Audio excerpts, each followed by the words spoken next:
We turn to a story out of Washington concerning national security and the 2020 election.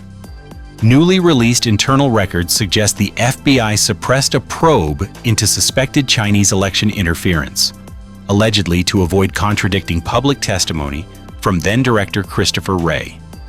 The internal emails, made public by Senate Judiciary Committee Chairman Chuck Grassley, reveal a contentious episode within the Bureau. According to the documents, the FBI's Albany field office released an intelligence report in 2020 that raised concerns about possible fraudulent mail-in ballot efforts originating from China. However, that same day, after the alert attracted significant attention, FBI headquarters recalled it. In the emails, headquarters cited questions about the reliability of the intelligence as the reason for the recall. Officials instructed the Albany office to re-interview the source for more information. But the records also indicate that a key motivation for suppressing the report was a fear of contradicting Director Wray's public statements on election threats. An FBI analyst reportedly expressed concern over the decision to pull the report. The issue of mail-in ballot fraud was a particularly volatile and politically charged topic during the 2020 election cycle.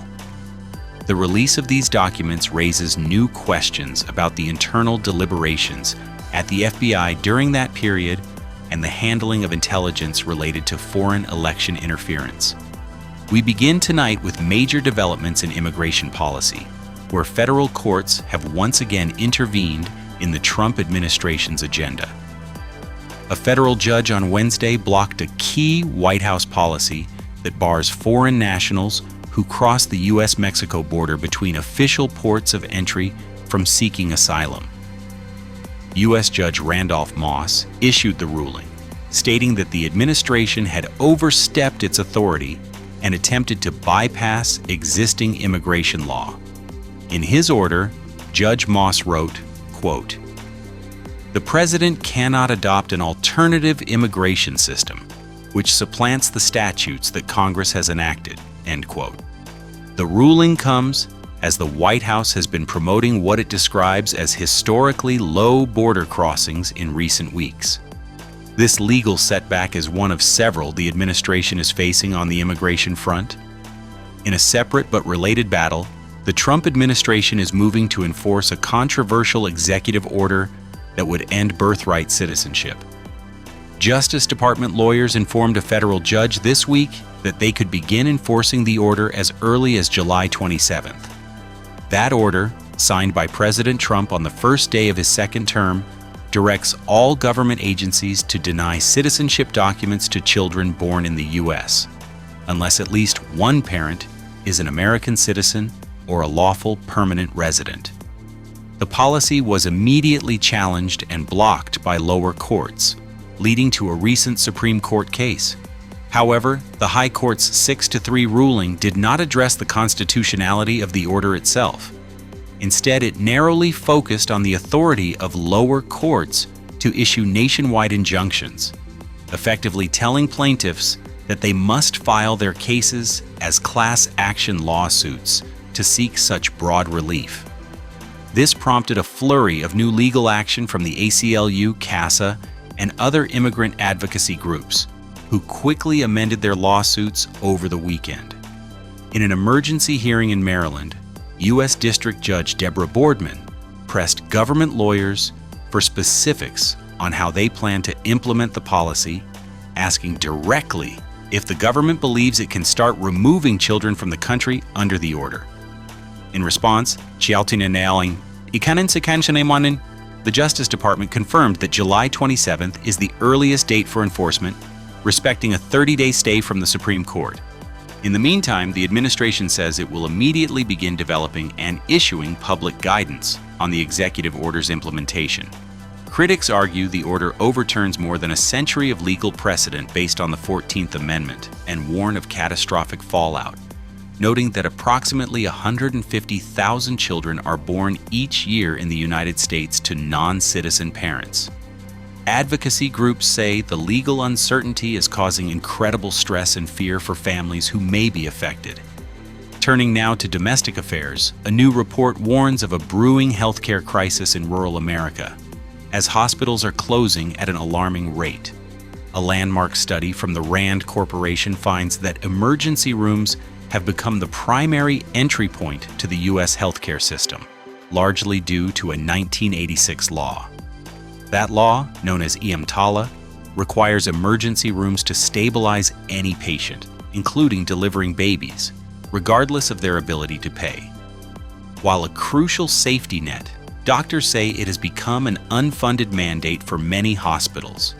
The study found that nearly $6 billion in emergency services go unpaid every year. This financial strain, combined with issues of overcrowding and rising violence against staff, has led to instability and closures across the nation's heartland. States like Texas, Oklahoma, and Tennessee have seen a dozen or more hospitals shut their doors, with states like West Virginia, Pennsylvania, Alabama, and the Carolinas also heavily impacted. Dr. Randy Pilgrim, an emergency room physician and chief medical officer for SCP Health, says the study confirms that a crisis is at hand. He notes that when a local hospital closes, patients with time-sensitive conditions must travel farther for care, which can have life or death consequences. He points out that physicians are less likely to work in rural areas where there aren't enough resources or adequate reimbursement to attract them. Dr. Pilgrim says he has met with Health and Human Services Secretary Robert F. Kennedy, Jr. to discuss potential solutions and is encouraged by the new administration's willingness to listen. That conversation is happening as Congress considers major changes to Medicaid, a program at the heart of the rural hospital funding issue. The proposed One Big Beautiful Bill Act includes provisions that Republicans say will reduce fraud, waste, and abuse, making the massive program more sustainable for the future. Medicaid currently provides health coverage for more than 72 million Americans, including many children, elderly individuals, and people with disabilities, at an annual cost of more than $900 billion. That cost has grown by more than 130% in just the last decade. However, Democrats and other critics have raised serious objections to the proposed changes. They point to a forecast by the nonpartisan Congressional Budget Office, which predicts that several million people could lose their coverage under the new plan. They also warn of the severe financial impact the changes could have on small, rural hospitals, which rely heavily on Medicaid reimbursements to stay afloat. These are the very same hospitals that are already closing at an alarming rate. North Carolina Congressman Greg Murphy, a practicing physician and member of the Bicameral Doctors Caucus, says Congress cannot leave rural America behind and must fix dwindling Medicare reimbursements, which he says have decreased by 33% since 2001 when adjusted for inflation.